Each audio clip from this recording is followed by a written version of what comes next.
We're getting really close to having our second prototype, Mox first generation, finished, and hosting our first ever Kickstarter launch party. The feelings are mixed, ranging from anxious to zestful.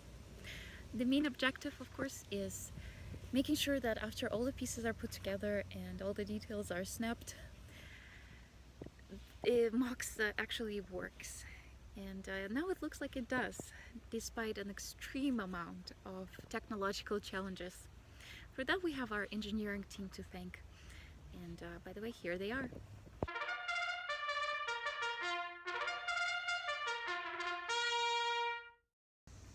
Development of Mox required two mechanical engineers, one hardware and one software, as well as the product designer. Over the course of 2 years, it was a lot of back and forth regarding every single detail.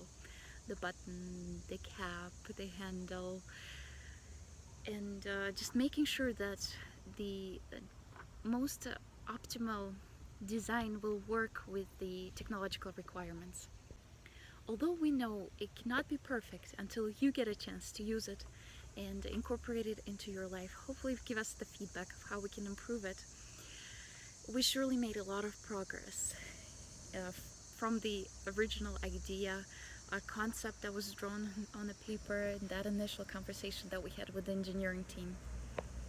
And that actually leads me to the lesson learned this week. Focus on progress, not perfection.